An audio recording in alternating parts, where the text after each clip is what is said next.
I just need to be alone. I need to be alone. Hey sailors, welcome back to Cruising as Crew. My name is Lucy and today we're going to go through 5 things that I find hard about working on cruise ships so that if you are thinking about working on cruise ships, you know what to expect and you are prepared for the good as well as the bad. But before we start, please press like and subscribe. It really helps me out with the algorithm thing. And if you have any video suggestions or questions, you can either leave them in the comments or DM me on Instagram at Cruising as Crew, or you can go to my website Cruising as Crew and email me, and the link to both will be in the description down below. But as for now, let's get into the video.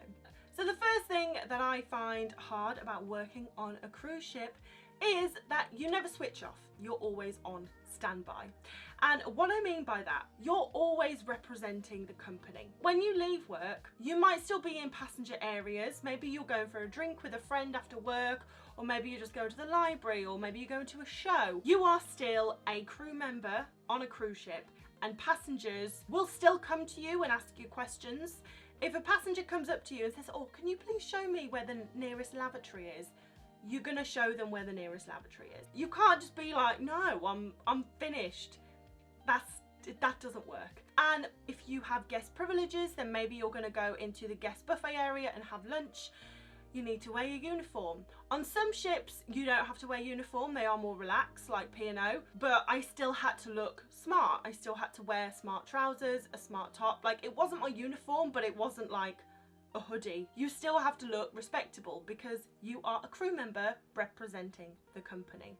And it's the same even if you are outside, you're in port, you're in Venice, you're having your day off, you're having the best time.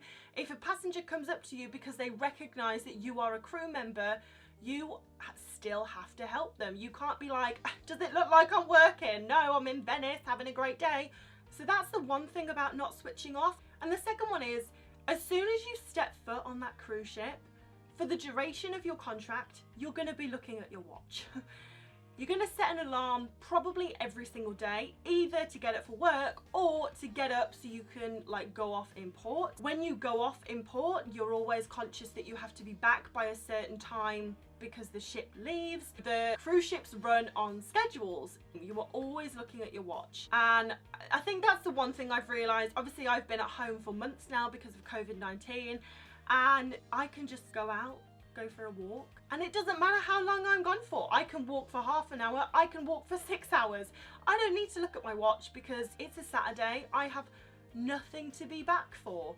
And that is what you miss when you go on a ship, because you don't have that. Like, okay, I'm gonna get off in Croatia and go for a walk, but you have to be back in 3 hours because the ship's gonna leave. So you never switch off fully because you're always looking at the time, and you always have to be aware that you are a crew member, you are representing the company, and if a passenger asks for your help, regardless of whether you are technically working, you need to help them. The second thing that I find hard about working on cruise ships is the constant adjusting. And this is like a love-hate thing. So, for example, people are always coming and going. Crew members are always coming and going. Passengers are always coming and going. You're in a different port all the time. You start your job at different times every day. Well, I do because I'm in the shops. So I start my job when the ship sets sail. So sometimes the ship will set sail at 4 o'clock and sometimes the ship will set sail at 7 o'clock. So I always have to check when I'm working. They have random inspections. The time might change, like at the beginning of the cruise you go an hour forward and at the end of the cruise you go an hour back. Your cabin mate might leave, your boyfriend might leave, your manager might leave. And I've mentioned this in my video where I go through my managers. I'll link that video here so you can go and have a look at that. But in one contract I had 7 managers. And every manager wants it done slightly differently. And this isn't just cruise ships, this is jobs in general. Every boss wants things done slightly differently. So you're constantly having to adjust to a new way of working. And as I said, it's love and hate. I love it because it always keeps me on my toes. I never get bored. I never get complacent. But it's knackering. It is knackering because you never get comfortable. And this is why I say, like, when you do find a friend or you find a boyfriend or someone that feels familiar, you really grasp onto that, because it's really hard to find something that's comfortable when you're working on a cruise ship, because it's constantly changing. And like on my first contract, I got transferred. So 6 months into it, just as I had got comfortable, I got a nice group of friends, I got everything going on, I got transferred. So it's like, oh, okay. The third thing I found hard about working on a ship was setting boundaries. As I've said in previous videos, you need to be flexible and open-minded to be able to work on a ship. For the reasons I've literally just mentioned in constant adjustment. You need to be flexible because you need to be able to adapt. If you're going to get upset every time something changes, you are going to be miserable all the time. Now, I am a flexible person by nature, so I was like, I got this down, I can adjust, I'm very adaptable, and I am, and it works well, and maybe that's why I enjoy working on cruise ships so much. However, I've had to learn to limit my flexibility. People are going to take what you give them. And what can happen is people can turn your best quality or one of your best qualities into your worst quality. So one of my best qualities is that I can roll with the punches. I'm flexible, I'm adaptable. But people saw that and took advantage of it. I let them take advantage of it. What you permit, you promote. So what I had to learn was how to be flexible enough to be happy, but also how to say no. Some people say the secret to happiness is saying yes to everything. But I actually think, like most things, it's everything in moderation. I was a yes sayer, and learning to say no has been probably one of my biggest lessons. I was definitely a people pleaser, 100% people pleaser when I first started cruise ships, and that came from a lack of self-esteem. I just said yes to everything because I wanted to please everyone, but then obviously what happens is you spread yourself too thin, and then you start to resent people when actually it's not their fault, because you have to learn to say no.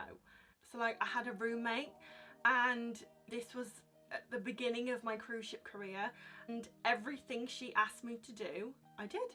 And I go way more into detail in my roommates video, which I will link. You can have a look at that. If you're gonna look at any video, I think you should look at that one personally. But anyway, everything she asked me to do, I would do it. And it got to the stage where I was so angry at her for asking me to do all these things that we had a massive fight. It didn't end well. It's kind of my fault, because when she asked me to do these things, I was like, yeah. So how was she to know that there was a problem? How was she to know that I was actually seething inside? I should have had the confidence to say no.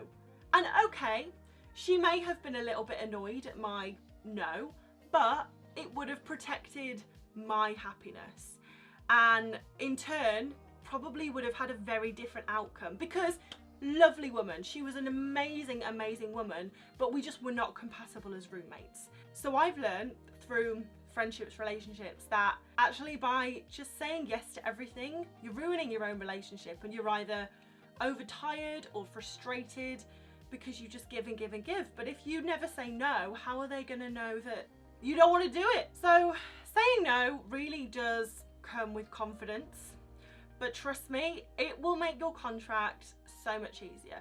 I say setting boundaries, it is setting boundaries, but for me it was saying no to preserve my own peace. And I'm sure, especially if you're starting working on cruise ships young, like I was 19, that is just something you learn with age. It is something that comes with age, but it is something to be aware of, that like, you don't have to say yes to everything. If you say no to something and they ditch you, then they were never really your friend. And that is something that has taken me a long time to learn. The fourth reason working on cruise ships are hard is being away from home. And this isn't what you think. I don't get homesick. I'm not really bothered about missing big events like weddings and birthdays. I think it's because I've been at sea for so long, it's the normal. It's like, yeah, of course I'm gonna miss your birthday. Of course I'm gonna miss Christmas. It's normal. What I mean is, people learn to live without you. And that sounds like an incredibly obvious and self-centered thing to say. Every time I go away and do a contract, I'm a little less close to people from back home. And for me, that's why having this year at home has actually been amazing, because I've rekindled lots of friendships.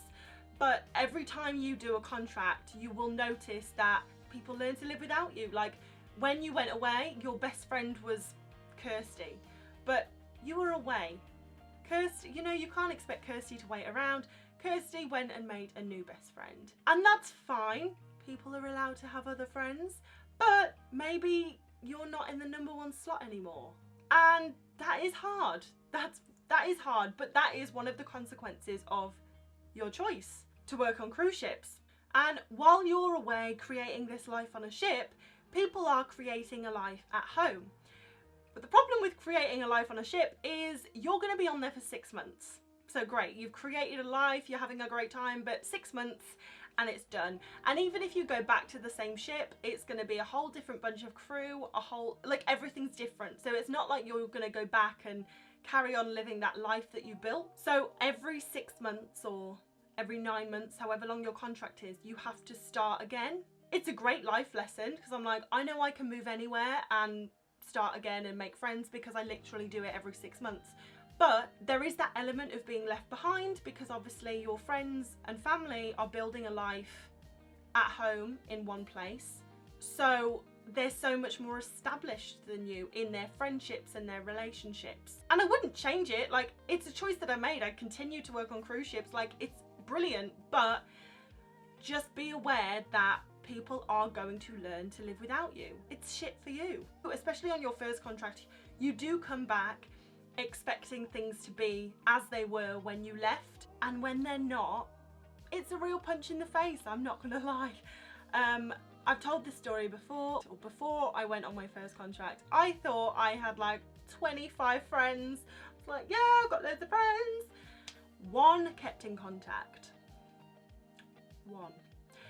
And then obviously you come back and things are different. So it's a good life lesson. I am all for knowing who your real friends are.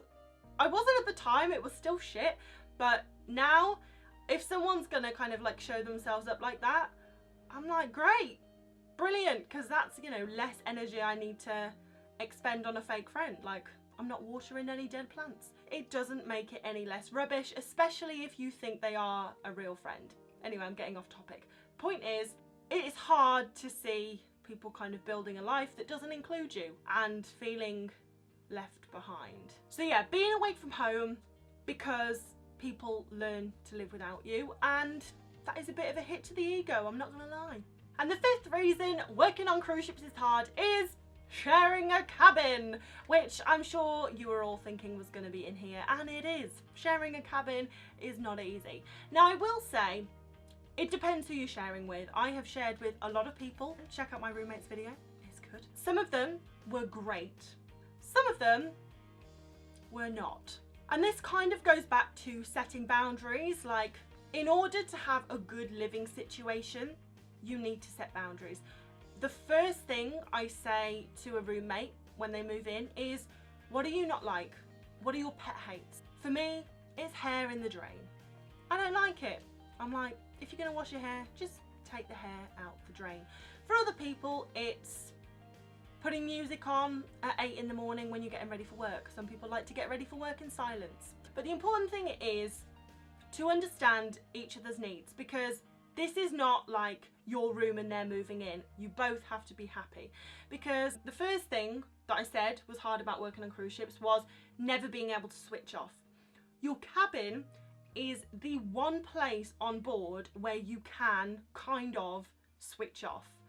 But if you have a roommate that you hate, you can't switch off. I can't remember who said it, but I was talking to someone in one of the interviews that I do, and she was saying that, like, she had one roommate who was horrendous, and she would stay at work 5 hours longer than she needed to just to avoid going back into the cabin. No one wants that. That's awful. So it's really important that you have a healthy living situation, and the best way to do that is to set boundaries. But even if you set boundaries, it's still hard.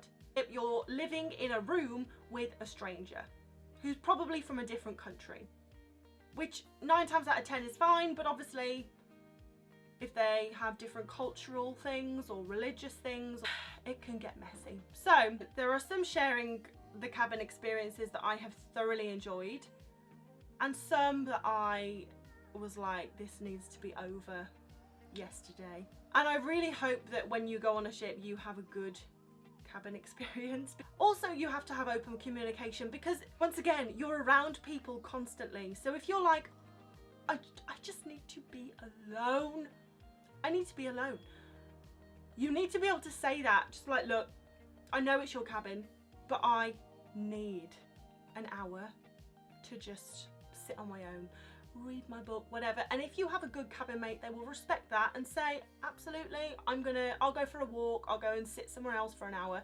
And then hopefully you will reciprocate, you know, if they need an hour, you will give them an hour. And what I have found with people, and roommates especially, is they're normally willing to give what you give. If you want something from your roommate, you sometimes need to ask yourself, like, are you doing that for them?